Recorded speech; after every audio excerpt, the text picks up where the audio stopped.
అందరికీ నమస్కారం. నేను మీ అశ్విని. మీరు చూస్తున్నారు అశ్విని సుదర్శనం. ఈరోజు వీడియోలో మా మహాశివరాత్రి రోజు ఎలా గడిచిందో మీతో పంచుకోవాలనుకుంటున్నాను. ముందుగా మీరు చెప్పండి, ఈసారి మహాశివరాత్రి ఎలా జరుపుకున్నారు? గుడికి వెళ్ళారా? జాగారం చేశారా? కామెంట్స్లో తప్పక తెలియజేయండి. ఈరోజు ఉదయం లేవగానే పూజ చేసుకొని కాస్త ప్రశాంతంగా రోజు గడవాలని ప్రార్థించుకుని పిల్లల్ని కలవడానికి బయలుదేరాము. ఈసారి మేము బస్సులో వెళ్ళాము. బస్ చాలా రష్గా ఉంది. పండగ రోజు కాబట్టి అందరూ ప్రయాణంలో ఉన్నారు. కొంచెం ఇరుకుగా ఉన్నా, నిలబడాల్సి వచ్చినా ఓ వైపుకెళ్ళి సైలెంట్గా ఇలా నించున్నాను.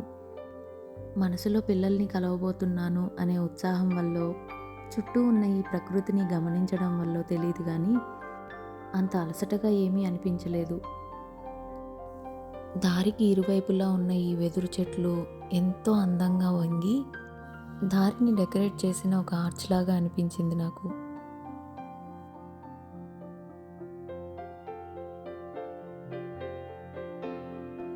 దారిలో కనిపించిన ఈ వాగుని చూసారా?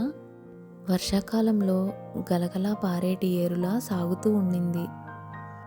వేసవికాలం ఇంకా మొదలవ్వనే లేదు, అప్పుడే ఎండిపోయింది. మా చుట్టుపక్కల ఉన్న వాళ్ళకైతే ఈ స్కూల్ చాలా బాగా తెలుసు.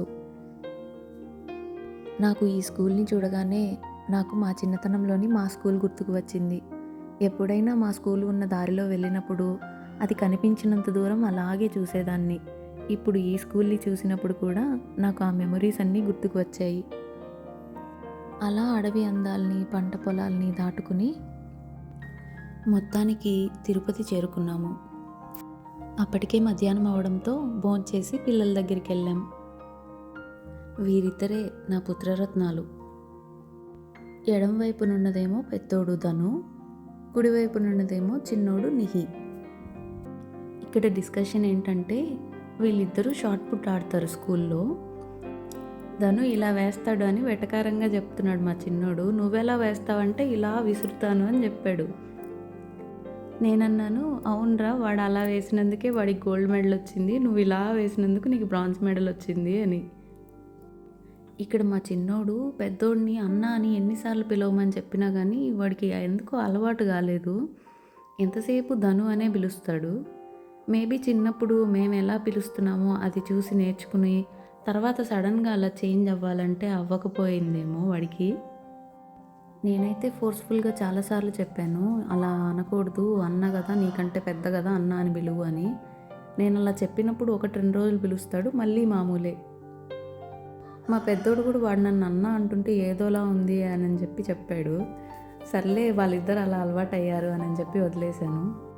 పెద్దోడు కొంచెం కష్టపడినప్పటికీ కొంచెం త్వరగానే సెట్ అయ్యాడు హాస్టల్లో. చిన్నోడు మాత్రం మాకు అస్సలు చుక్కలు చూపించాడు. పాపం వాడు చాలా ఏడ్చాడు. వాడితో పాటు మేము ఏడ్చాము, ఇంట్లో అందరం కూడా. బట్ వాళ్ళ ఫ్యూచర్ బాగుండాలి అని తీసుకున్న డెసిషన్ కదా. సో తర్వాత వాడికి నిదానంగా ఎక్స్ప్లెయిన్ చేశాము, ఇది పరిస్థితి, నువ్వు ఇలా అర్థం చేసుకోవాలి అని చెప్పి. తర్వాత నిదానంగా సెట్ అయ్యాడు. ఇప్పుడు మాత్రం చాలా హ్యాపీగా ఉన్నాడు. అంటే కాల్ చేసిన ప్రతిసారి చెప్తూ ఉంటాడు, నేను ఇందులో పార్టిసిపేట్ చేశాను, అందులో చేశాను అని చెప్పి. మేము కూడా హ్యాపీ, ఇప్పుడు వాడు హ్యాపీ కాబట్టి.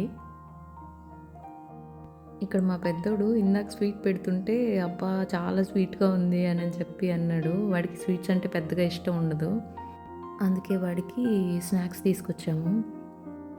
అలా సరదాగా పిల్లలతో కాసేపు గడిపి వాళ్ళకి కావాల్సినవన్నీ కొనిచ్చి మేము తిరిగి ఇంటికి బయలుదేరాము. దారిలో ఈ అమ్మవారి గుడి కనిపిస్తే మనసులోనే తల్లి పిల్లల్ని చల్లగా చూడు అని మొక్కుకొని ప్రయాణం సాగించి ఇంటికి వచ్చి ఫ్రెష్ అయిపోయి గుడికైతే వెళ్ళాము. పొద్దున్నే గుడికి వెళ్ళలేకపోయాము, ఎందుకంటే మేము పిల్లల దగ్గరికి వెళ్ళాలి అని చెప్పి ఇంట్లో పూజ చేసుకొని బయలుదేరిపోయాము. అందుకని సాయంత్రం గుడికి వచ్చామన్నమాట. ఈరోజు గుడిలో మహాశివుడికి పార్వతీదేవికి కళ్యాణం జరిపించారు. ఎంతో అద్భుతంగా ఉండింది. స్వామి అమ్మవార్ల ప్రశాంతమైన ముఖాల్ని చూడగానే మనసు, శరీరం రెండూ కూడా కొత్త ఉత్సాహాన్ని పొందాయి. అలా స్వామివారి కళ్యాణం అయ్యాక